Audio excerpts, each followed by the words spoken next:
This was an insane year. We went to opening night for the Savannah Bananas, decided to start a podcast, interviewed over 50 players and Banana Ball staff, had millions of views across social platforms, and then ended the year as media for the Tour Championship and happened to catch a foul ball and help the Party Animals win the first ever Tour Championship. Today we'll break down 2025, look back into how we started the podcast, and tell some awesome stories and shout out some people along the way that made it all possible. It's going to be a good one. Welcome to this Banana Breakdown. Welcome to the Banana Breakdown podcast, your inside look at all things Banana Ball through player interviews and game breakdowns. We're your hosts. I'm Brandon, and I like to go bananas. I'm Sammy. I'm the life of the party. And as always, go Party Animals. Got a glove and a dream. What a play by that kid! Oh, it's Brandon! No way! From the Banana Ball Breakdown podcast. He and his co-host Sammy have been podcasting since the first game of the 2025 World Tour. He catches a foul ball for an out in the final game. Poetic. You guys are outstanding. You guys are outstanding.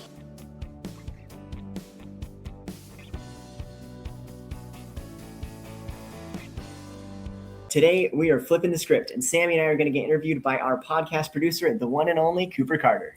What's up, guys? How you guys doing? We're doing great. Excited for today. Yeah, I'm excited. I'm a little nervous. I'm not used to being interviewed, so let's do this. Well, we'll start right off. Basic. How did you guys find out about Banana Ball? Yeah, so I'll take the claim on that one. So I found out about it, and I got completely obsessed. So I found out in October of 2024, right when they announced that Banana Ball is going to become a league. It just happened to be that when I'd heard a couple things about the Savannah Bananas, decided to look them up, and that was the first video I found. And when I found out that there were guys doing backflip catches, all these crazy shenanigans, and that it was competitive baseball, I was like completely hooked. So watched like their documentary, all the things, and I could not stop talking about it to everyone I met and everyone I knew, including my brother-in-law, Sammy. Yes, he was talking about it a ton. And I knew of the Savannah Bananas. I'm following their Twitter account since, I don't remember, like probably 2021-ish. So I knew about them, but until Brandon went into this deep dive and was explaining it's going to be a league and everything, and because I thought they were just in a separate league, they were doing goofy stuff. I didn't know that they had transitioned into creating Banana Ball yet until Brandon started telling me about it, and that they were going to have this competitive league and everything. And that's what really got me hooked, because the videos are fun that I had seen, but when I learned that it was going to be a real thing, I was like, okay, let's actually look into this. I do want to ask this, and I know you guys found out it pretty early, but how did you guys choose your favorite team for Banana Ball? Yeah, I mean, so I went into it and I was completely obsessed with the bananas. I love the backflip catches. I love all the crazy antics. And so we went to that first game, Bananas versus Party Animals. And unfortunately, the Party Animals took the opening night, which was a little bit sad for me. And that was my birthday, the opening night. And so I became a Party Animals fan that night. I believe so. I may have kind of, just in teasing Brandon, I was deciding to be a Party Animals fan just to be different. And so, yeah, I just became a Party Animals fan because of that opening night. We went to the Bananas and the Party Animals played at Sloan Park in Mesa, Arizona. And that was my birthday. Party Animals took home the win. I was happy about that. And so that's kind of what happened there. And then it was also just kind of funny because, as people have pointed out all throughout my life, I have a pretty monotone voice. And so maybe that doesn't really work for podcasting or whatever, but it's just kind of funny for me to, ironically say with my monotone voice that I'm the life of the party. And so it just kind of stuck that way. I'm the life of the party. My Mountain Dew is trying to give me some energy so that I can have a little more excitement as I root for the Party Animals. So that's just kind of the story there. Yeah, and I think a little bit with that is we were like, hey, for the podcast, how cool would it be if we were kind of promoting the two teams? But then as soon as we started watching more games, Sammy got so into it, and I think he had selected the right team. And so it was awesome. That's awesome. So you guys mentioned you went to opening night. That's probably an amazing experience for you guys, right? So Yeah. how do you guys feel about the whole Jesse Cole being fans first? Yeah, so I actually have a story with that was really cool. So I was super excited to go to the game, wanted to get there as early as possible. So I was like there before the game, all of the things. And this actually happened after the game. So it was crazy to see all the stuff they do before the game. They do an amazing show. And then at the end of the night, they're still going. And this was probably a half an hour, maybe longer after the game had ended. I got in a line to meet Jesse Cole. I'd already had him sign my hat, but this was at the point where we had decided to do this podcast. And so I got Sammy a Party Animals hat, and I was like, I'm going to get Jesse to sign his Party Animals hat. So I hop in line, and there's two people in front of me.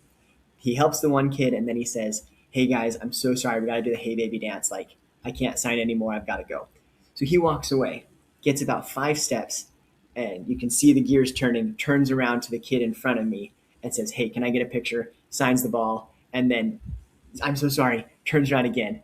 Same exact thing. Takes another 5 steps, turns back to me just like, hey, I'll just get a picture. I got to run. And so I wasn't able to get the hat signed, but like the fact that with all the things he had to do, this guy is so busy, created Banana Ball. He then takes the time for a nobody like me to turn around and get that picture. And we can put the picture up right here, but it was just such a cool moment where that also sold me on Banana Ball of like, they truly care about the fans, and that just, it didn't, I didn't matter in the grand scheme of things, but he took the time for me, and that was just really cool to see. And he had no idea in that moment it was Brandon's origin story to become a world famous podcaster. So good job, Jesse. He's the reason you are the man you are, Brandon. Yeah, and it was just such a full circle moment. We'll get into the tour championship at the end, but just meeting him there, and he knew our names and recognized us, and that was just absolutely incredible. Of like, again, seeing everything that he does for all the individuals and just how much he cares for people is really cool. I feel like from what I've seen at a Banana Ball game, a kid can go and basically guarantee an autograph from a player or a coach. But that's exactly what our experience was, is that anytime, even if they were busy, they would do their best to stop, and then they would run to the next thing because now they were a little bit behind. But like, they would always take the time. Like, we saw countless players, even players that like maybe they're not as outgoing as some of the other players, like just seeing them drop to a knee with a 5-year-old kid and just look them in the eyes, give them their full attention, sign whatever they need, take a picture, and then go on to it was just so cool to watch time and time again. So you said that was kind of like your origin story for the podcast. What really made you like, all right, this is what I'm going to do. I'm going to pursue this no matter how long it takes. Like, this is, I'm going to work for this. Me and Brandon as brothers-in-law, we talk all the time, and we have a bunch of different topics that we talk about, and sometimes our conversations can be really, really long, and we can debate a little bit about certain things, and we jokingly were saying like we should just start a podcast or whatever. We couldn't quite figure out what exactly to do it on. One of our ideas that, looking back on it, would have been a pretty terrible idea, and I'm glad we didn't go for it, was what were we going to call it? We had talked about this for a couple of things. I literally, one of the first ones we were looking at was calling the podcast Banana in Law. Yeah, I'm glad we didn't do that. That would have been terrible. Yeah, bad branding. I'm glad we went with the other name. Yeah, so Banana in Law, and it was going to be, I don't know, I guess just because we're brothers-in-law, and but anyway, what kind of clicked was that night, opening night. Like, I was already starting to get into it, learning the rules. The rules are what really brought me into Banana Ball, the unique rules, and we can get more into that, but that's what really brought me into it, and the competitive nature of the game. I jokingly tell people I could do with a little less dancing, but that's just me. I know people love it, and that's great. That's what's amazing about Banana Ball, is it has a little bit of everything for everyone, right? There's people that love Banana Ball that could care less about the sport. They love the entertainment. And there's people that don't like sports that love Banana Ball, and I love that it can bring so many people in. But I love sports first, and so I love the sporting part. All the entertainment stuff is fun, but like that's what really is what I love about it, and that's what we focus on the podcast is treating it as a sport, right? So that night at that game, I'm just like kind of blown away by everything. Like I've seen videos but I've never been to a game, right? And so I'm sitting there and just kind of blown away by the whole experience. And was it maybe towards the end, or I don't know when exactly it was, I turned to Brandon and I was like, should we just do this? Like, why not? Like, why not us? No one else has done it yet. And so let's just do it. And we're busy. Life's crazy, but we've decided, you know what? This is fun and it's a good thing to do. And it's been awesome. Yeah, so like I was kind of like every time I talked about it, I was mostly joking. Like just like, hey, let's do a podcast about talking about this, talking about that. Like, oh, that'd be fun to do it about Banana Ball. And then Sammy said that to me, and like it was just like in my mind, I was like, oh, I guess yeah, we actually could do this. Like, let's go for it. Let's try it. And it was like there was also like a lot of fear when we talked about that of like, okay, like, are we really going to do this? This is a big time commitment. Like, what's it going to be? Like, how are people going to respond? And so like, just going for it. That was one of the nice things about having both of us together is it's like, we kind of could just push forward together. And if it failed, we had a fun experience together. So Our first podcast where we don't know how to do a podcasting setup or anything I think it was like our second one, we decided to put a table in front of us because it just felt so awkward when like we don't have a studio even yet, and we don't like we were just awkwardly sitting next to each other. The whole layout was weird, but I was like super nervous, and it wasn't even live yet. Like right now we do live streams, um, but I was just like, literally no one is watching. We're going to post it on YouTube and no one is going to watch this. Why am I so nervous?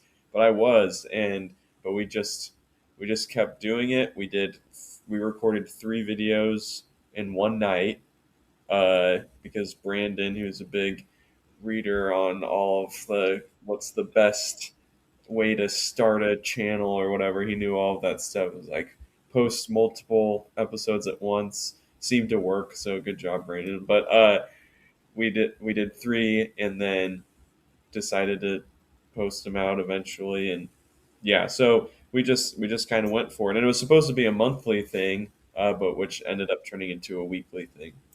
yeah, so just a quick thing about that is like we ended up filming it at the beginning of March because we decided to do let's talk about our opening night experience. Let's go over the rules of Banana Ball in episode 2, and then episode 3 was a February recap. And like Sammy said, we were going to do a once a month recap, so it wasn't too much of a time commitment on us.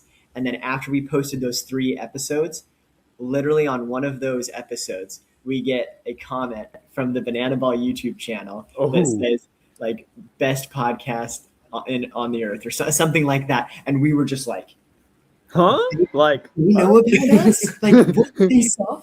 Like, and so that was like okay, we probably should do this weekly and get on top of Yeah. this. That was a Yeah, fun moment. I guess people actually were watching, so I did have a reason to be nervous. that's pretty. That's actually like first video. You're nervous. You don't know what's gonna happen, and then Banana Ball comments. You're like, all right, they got us. They win. Let's do this. Come on, we're doing this. Talk about fans' first moment for Yeah. Banana Ball, right? Like they went, like they didn't have to do that. It's funny, we actually met the folks that run the social media later on, and they talking to us about when they saw our video first and everything. That was just kind of a cool experience. But like they didn't have to do that, but because they did, it kind of gave us the push to be like, okay, let's actually turn this into something, because at least someone notices and someone cares, and we'll see where we go. That's awesome. Yeah, only your first year and you've done all this stuff. Like, there's definitely big things ahead if you've gotten this far in year 1. Like, it's just, and you guys didn't even know. You're like, no one's going to watch this. No one's going to care.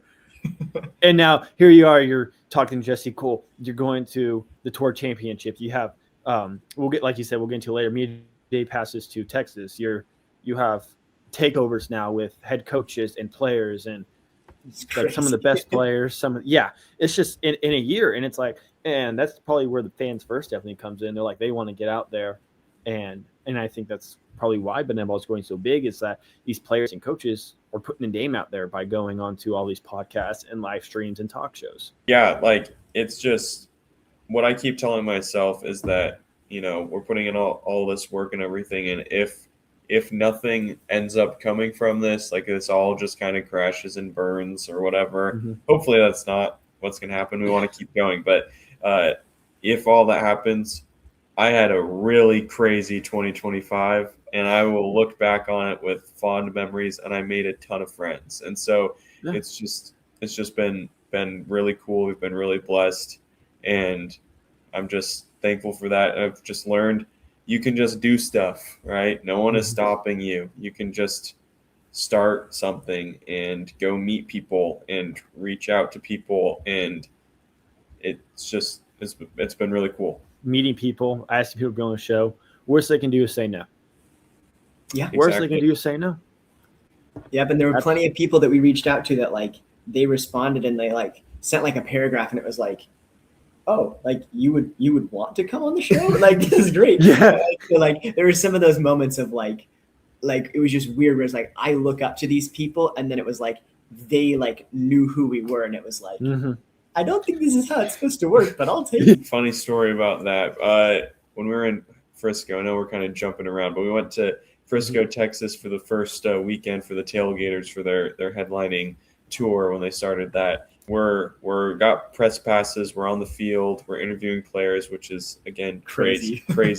But Brandon is interviewing. I think you were interviewing Sunshine at the time, and I'm standing there making sure that the camera is on the tripod, but I'm making sure that everyone's still in frame, everything. And then a guy just walks up to me and starts talking, and I turn and I'm like, "That's Dustin Baber." What? And he just like talks to me like we're like buds, and I'm just like, "Oh, hey man," and we just start chatting while Brandon's doing this interview with Sunshine, and then we go and I interview him next. But yeah, that was just so funny. It's one of my top memories of this year. It's just Dustin Baber just sneaking up and just having a conversation. So that was cool. It's just crazy. It's like how are we doing this? Like how is this really happening? Like we're standing there and all these players are coming in. It's just like, wow. Like yeah. This is really happening. This is our life. Like this is crazy. So you guys are known for doing interviews with players and coaches of Banana Ball. Who was your guys' first interview, and what was your favorite moments from that experience? So our first interview was with a manana for the Bananas, Anthony Gallo. And the way that we were introduced to him was he actually responded to one of our tweets or posts or whatever on the website formerly known as Twitter. We had posted something, and he responded and was like, "Hey, if you guys ever need a guest, let me know." I'm like, holy cow, this is a real manana. Like this guy works for the Bananas. This is crazy that he's reaching out. And we had talked about, once we get all of our bad or all our bad episodes out, like we're still trying to learn how to do podcasts. We're scared to do interviews. And so let's get all these bad episodes out first, and then we can reach out to people for interviews, right? And he reached out to us, and we're like, okay, maybe we should jump on this. Yeah. And we should probably start interviewing people sooner rather than later. And so I super, super grateful for Anthony for reaching out. And that was an amazing experience for a first interview. You could not have a better person be your first interview than Ant. Seriously. He is so welcoming. He is so fun to talk to. We hit it off right away, and we're still friends to this day. It's been fun to see him at different events, and so it was just an amazing experience. And after that interview, we are like, holy cow, this is fun. We can do this. And yeah, and we just kept on interviewing people. Yeah, so the crazy part about that was we posted the first episodes in March, and Anthony reached out to us in April. We were literally 1 month into the podcast. And like Sammy said, we'd like tossed around the idea of like, it'd be great sometime to do interviews. Like that seems really stressful. We don't have a platform for it because we were just using our iPhone to film the podcast. So we don't know how to do the recording. We don't know any of that. And so we reached out and it's like, okay, like it's like another leap of faith. Like we got to figure it out now. and it was one of the best things. Like literally, like that helped change the trajectory of our podcast once again because it helped get us on this next plane. And from there, we were able to have the confidence to reach out to a couple players. And the first two that we reached out to were Sunshine Looters and from the Tailgaters and Reese Alexiadis from the Savannah Bananas. And both guys said yes. And we're like, wait, we're getting players now? This is crazy. And so it's just like this crazy trajectory. And like Sammy said, we're forever grateful for Anthony for that. And also we'll talk about it in a second. On that, completely unprompted, he's like, hey, like, you guys want tickets to one of the games soon? And we're like, that'd be great. Can you do that? And so he got us tickets to the Anaheim game, which we'll discuss in a second. But just like the generosity and like Sammy said, it was just, he was so kind, so welcoming, and you couldn't have asked for a better first interview.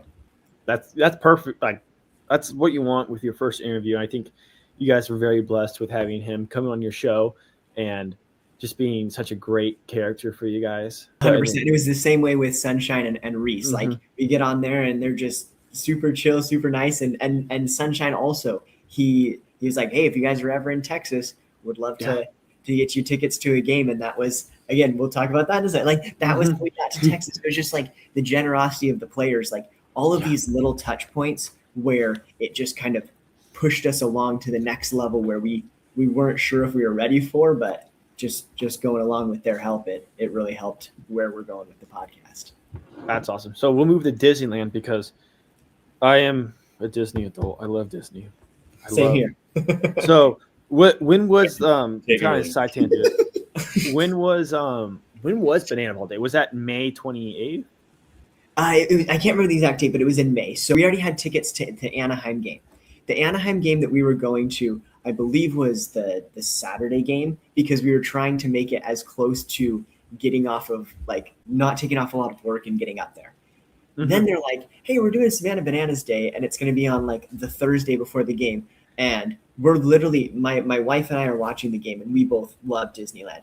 And you see Jackson Olsen slide into home plate, and then Sam Bauman, the sideline reporter, goes up and says, you just won the inning. What are you going to do next? And they scream, we're going to Disneyland. And my wife and I just like stare at each other like, is this really happening? And then it turns to Jessica with Mickey, and they announce the dates, and it's like, okay, I guess we're going. Like we got to make this work. Like they're going to be in Disneyland. And so I was able to make it work to go to Disneyland. I love Disneyland. And then Sammy joined us afterwards for Anaheim. But there's so much to talk about with Disneyland. It was crazy. Yeah, well, I'm at work, and Brandon is at Disneyland, and he just is texting me update after update, and he's like, man, get this long text, man, Coach Rack recognized me and like all of this stuff, and I'm like, okay, I guess I'm just at work. I'll see you there soon. Yeah, it was funny. We were thinking of making a vlog. That never ended up happening. Sorry to everyone that we promised that we were going to make a vlog. We have a lot of content there that's in the archives. Maybe we'll see it someday. Maybe we'll make this vlog because we've got a lot of stuff. And a thing that I wanted to do with the edits, again, I never ended up doing this, but was Brandon having fun at Disneyland, and then I took a bunch of videos of me at work of just like being super bugged that I wasn't there, and it would have been funny. It's a funny idea, but yeah, it's just like I'm still at work, and Brandon is probably doing this right now, and yeah. So that was what I was doing on that Thursday. That me and my girlfriend, we were at Disneyland from the 27th to like June 1st, and I remember hearing about Savannah Banana Days. I'm like, ooh, okay, we might go. We ended up getting tickets; they were sold out. But I did see the bananas. I'm like, oh, that's so. Brandon and I have definitely crossed paths at Disneyland on that We day. may have sat next to each other on a ride. Who knows? Probably. Like, I wouldn't be surprised if we were in Crazy. line with one another and like just had no idea Yeah. And I was still at work. why Sammy was at work. Yes. Well, we were both at Disneyland. Yeah, this is getting worse. Now it's Brandon I know. and Cooper. I was were about to at say- Disneyland while I was at work. I was about to say, I'm like, I'm probably gonna make it worse with Sammy saying No, I was at I don't Disneyland. actually like Disneyland that much. Oh. I'd Okay, rather, well then I'd Brandon. rather go on a hike. Or, But no, that's actually funny that you were there. I'm like, I definitely crossed paths with Brandon. Yeah, I mean that's 100%. crazy to hear about that it was like fully sold out because it was Oh, it yeah. was absolutely insane. So like what they had planned is they're dancing to the Hey Baby in front of the castle and they're doing a parade. Those were the only scheduled things. So Mhm. so much happened. But like basically we walk into the front gates and this is the crazy part. The bananas are filming something in front of the train and Jesse Cole is standing there and people are just walking by him.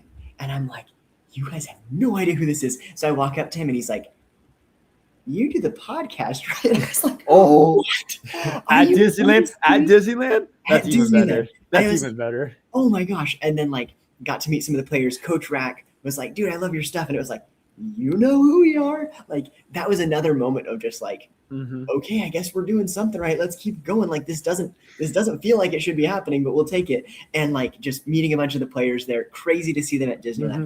But the packed crowds.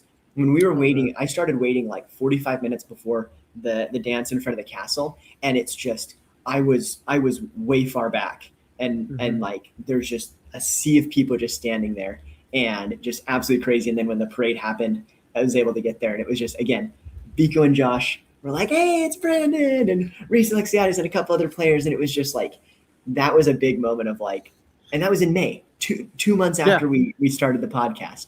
And so that was super fun to then transition into then the Anaheim game when Sammy came and we were able to have some of those experiences as well there. that was a really cool game.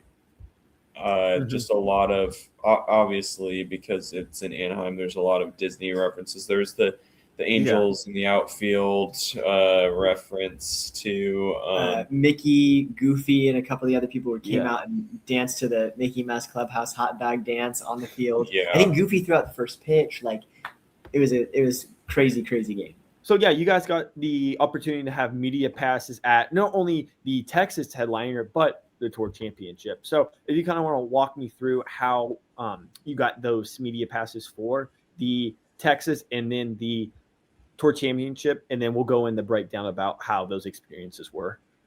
Yeah, so it was actually we had looked at it for a while because they had the contact form right on their website, and it was something that I had been thinking about for a while. I'm like, I want to do it, but then I don't want to do it too early. And then they're like, wow, who do these guys think they are? Like they're not media, and like so it's kind of like going back and forth. And then we ended up talking. We're like, should we just go for it? Like the worst they can say is no. The worst that can happen is they don't respond.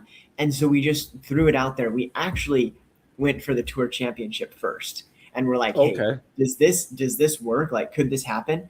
And like 5 days later, we get a message back from Sam Bauman, the sideline reporter. He's like, yep, we got your tickets. And we're like, wait, like Tour Championship? Yeah, like what is going on? So we're like freaking out. And this happened to be like maybe a week or two before the Texas game. It was pretty close. And so we're like, do we just ask about Texas? because we already had tickets to the Texas game, so we were going to go regardless, or like might as well ask about that too.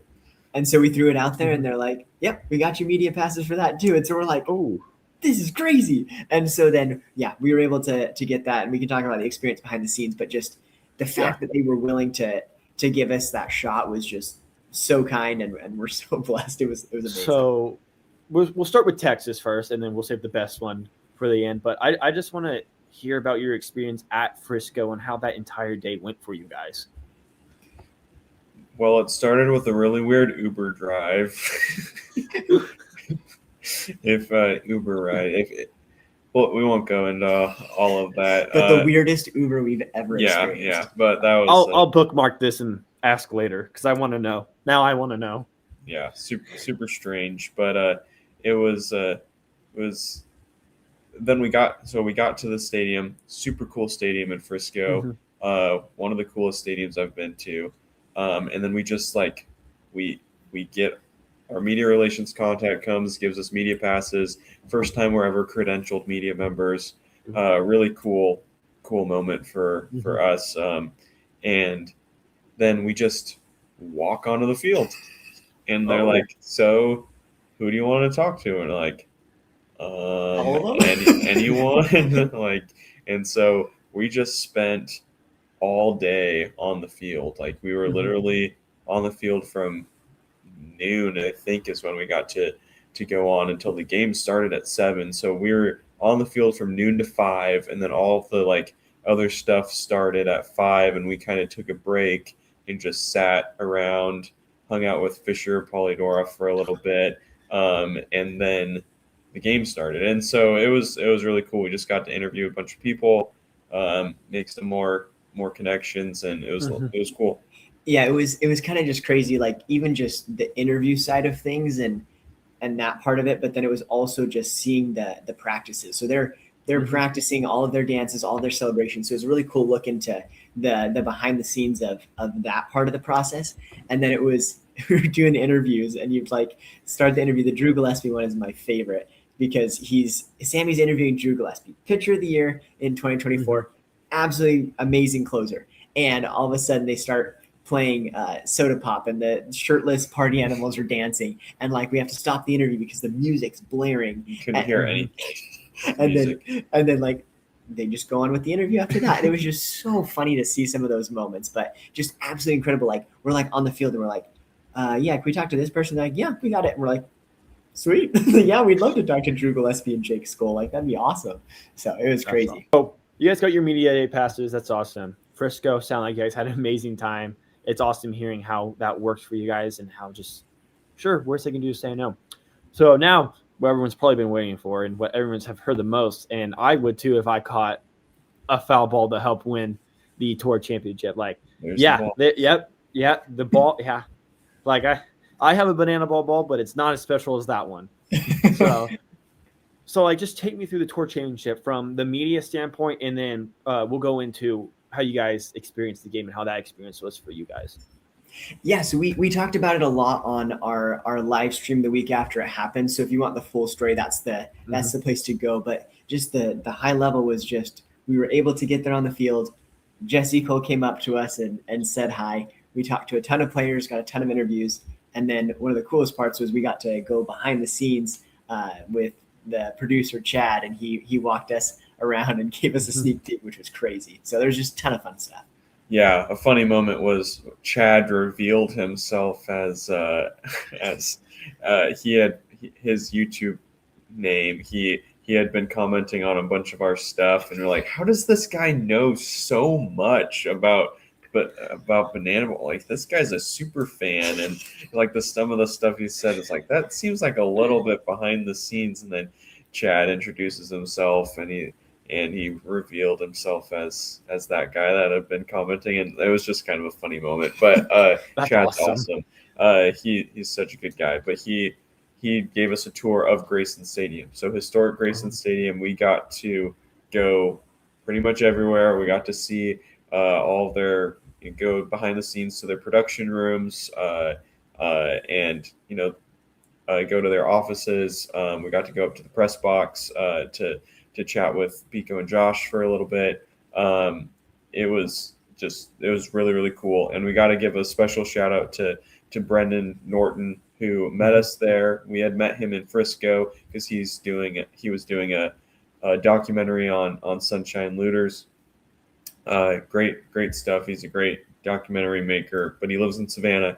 And so we asked him to kind of be our cameraman for the day. And so we're able to get him a press pass as well, and he followed us around and got to capture a lot of those moments, and a lot of those moments ended up in our new podcast intro, and so it's just kind of cool. But just want to give we've shouted him out before, but just wanted to give him his credit there, because it was awesome to hang out with him and have him help us with stuff. So yeah, that's awesome. That's awesome. You guys got to tour Grayson Stadium, shake hands with Jesse. Like that's awesome moment for you guys, especially again, first year as the podcast. You're meeting the guy who created what you're making your podcast about.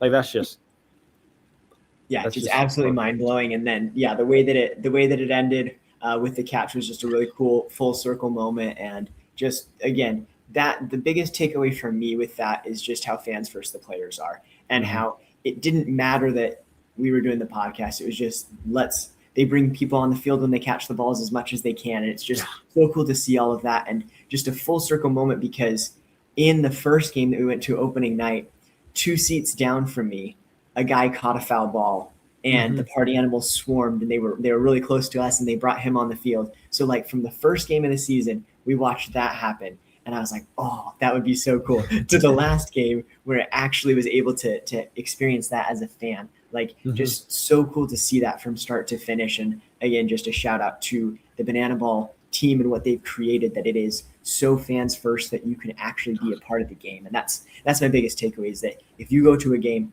bring your glove, because you can actually affect the outcome of the game. And it's just super cool. So yeah, it felt like this culmination of obviously a lot of hard work in that moment, but also just a lot of the relationships that we've built over this past year. When Brandon caught that ball, obviously I wasn't on the field. I had to watch Brandon's bag. He asked me to do that. No, but I was talking to Garrett Lambert at the time, and kind of going crazy with a bunch of people and outside. But it just felt like a culmination of everything in that moment, when Biko's legendary call where he instantly recognized Brandon, and he comes out on the field. You see his shirt that he's wearing now and everything. If we didn't have the relationships that we had, that is they still bring Brandon onto the field. And it's a cool moment for Brandon personally, right? Yeah. But then it's just, oh, what is that on his shirt? Banana breakdown. What does that mean? Like that, like, no, it doesn't do anything for us. But in that moment when Biko recognized us, Josh gave us a shout out. The guys that we were literally just hanging out with in the broadcast booth, they made a quick graphic to put Brandon's name and our podcast on. This was on True TV and HBO Max and on YouTube. Like, everything kind of just clicked in that moment, and we were like, wow, it was just a crazy, crazy experience. And I'm just so thankful for all the friendships that we've made, where they're like, they didn't have to do any of that. They didn't. But they did it because they're just great people, and all the relationships that we made, and it's also just fun. Like, it's just a crazy storyline, and just it was awesome.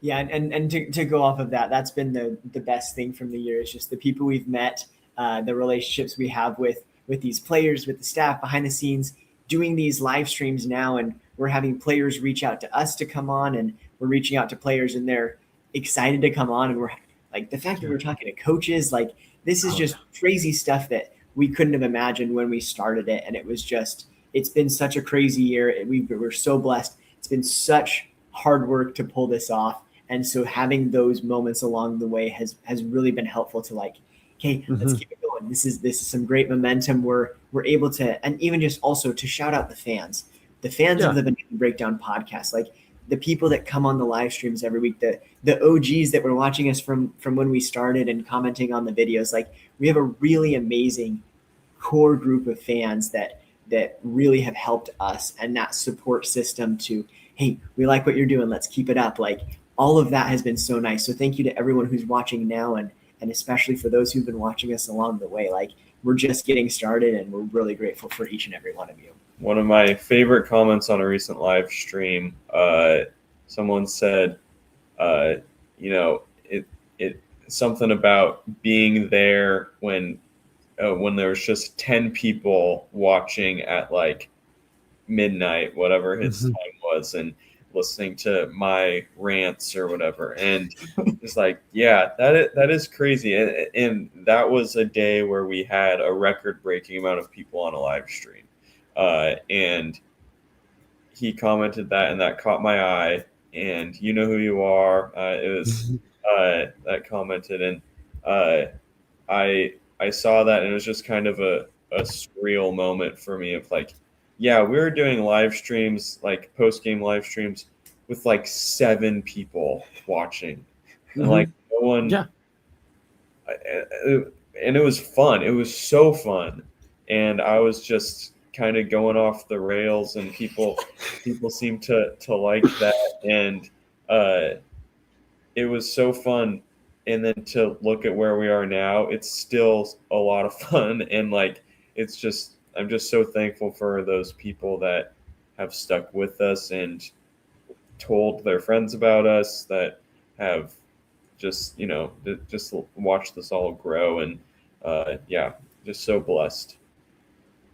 That's awesome, and I could definitely say for sure, like just being behind the scenes of the last few episodes, just the amount of comments you guys get and how like supportive they are, and it's like even like when you introduced me, they're like, "Oh, Coop, like what's up, Coop?" I'm like, "Wow, like this is like the fan base you want. You're gonna have the people that are gonna support you no matter what." And I think you guys have that 100%. After what I've seen, I'm like these people we're definitely here from the beginning, and they're gonna be here till the end. And I think if you just build that core fan base, and having that core fan base, and they just go out and talk about it to their friends, to the family, and you draw in more people.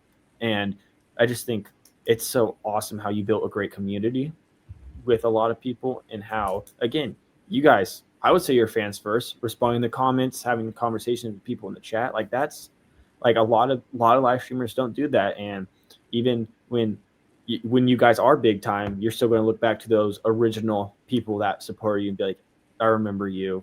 Like you've been here since the beginning. Like, thank you for your support. Like without this group of people, like we wouldn't be here without you. We want to build something that gives back to the people that love this sport, and we want to provide some sort of value to them, to give them some sort of behind the scenes look at stuff, discuss the sport in days when games aren't happening, and just give them a place to make friends in the chat and stuff like that. And we hope that we're providing some sort of value to them, and that's all we want is to provide that for people. Yeah, and I think it's super exciting looking forward to next year. The fact that there's so many things happening in Banana Ball. The first year of the league, there's 6 teams now, so many changes, so many things, and we're going to be here to break it all down. So for next week, we're going to be taking a look into 2026, breaking down everything that we know and give you a quick look into what you can expect from 2026. But I mean, we go live every Wednesday. We do these breakdowns. It's so exciting, and we cannot wait to bring it to you again in 2026. But thank you so much, Cooper, for interviewing us and breaking this all down. It's been incredible, and we cannot wait for the fans to hear this episode, and also looking forward to 2026. So thank you everyone so much. Go Bananas. Go Party Animals. Go Firefighters.